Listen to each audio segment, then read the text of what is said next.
ကားဟာသူ့ရီးစားစီကနေအနန်းတပွင့်ရဖို့အိမ်ထဲမှာလိုက်ဖမ်းနေတာပေါ့အောင်မြင်ခါနီးဆဲမှာပဲစားတဆောင်ကကြားဖြတ်နှောက်ယှက်လိုက်ပါတယ်အဲ့ဒါကတော့သူ့ဝမ်းကွဲအကူကအန်နီလို့ခေါ်တဲ့မိန်းကလေးတစ်ယောက်နဲ့မိတ်ဆက်ပေးခြင်းလို့ပို့လိုက်တဲ့စာပါ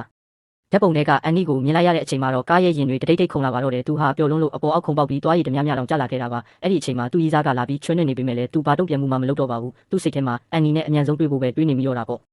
နောက်ဆုံးတော့ကားတစ်ယောက်သူ့ဝမ်းကွဲအကူအိမ်ကိုရောက်သွားပြီးလူလူတစ်ယောက်လိုနေရအနှံ့လိုက်ရှာပါတော့တယ်သူ့ဝမ်းကွဲအကူလည်းသူ့ကိုစိတ်အေးထားဖို့ချော့မော့ရပြီးအဝတ်စားသေးသက်အောင်အရင်လဲပေးပြီးမှကလပ်ကိုခေါ်သွားခဲ့ပါတယ်စက်ခုံပေါ်ကလှပဆန်းပြတဲ့အကားအလှနဲ့တချင်းဆိုတန်တွေကိုမြင်လိုက်ရတဲ့အခါကားတစ်ယောက်စိတ်လှုပ်ရှားလုံးလို့မအောက်နိုင်မပြေနိုင်ဖြစ်သွားပါတယ်သူ့ဝမ်းကွဲအကူကမျက်လုံးကိုလာပိတ်ထားပေမဲ့လည်းစိတ်ထဲကဆွဲလန်းမှုကိုတော့မတားဆီးနိုင်ခဲ့ပါဘူးသူဟာစိတ်လွတ်ကို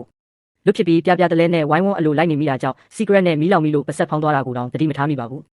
အခုချိန်မှာတော့သူ့ကိုဘာနဲ့မှတားလို့မရတော့ပါဘူးသူဟာအပေါ်ဝိတ်ဂျာကင်အင်ဂျီကိုအမြန်ချွတ်ပစ်ပြီးအန်နီစီကိုပြေးသွားမှာပဲသူ့ဝမ်းကွဲအကူကတစ်သားတူနဲ့အပြင်းပြင်းရိုက်ချလိုက်ပါတော့တယ်ပြီးတော့သူ့ဝမ်းကွဲအကူကကားကိုကလပ်ထဲကနေတွန်းထုတ်ပြီးအိမ်ပြန်မောင်းလွတ်လိုက်ပါတယ်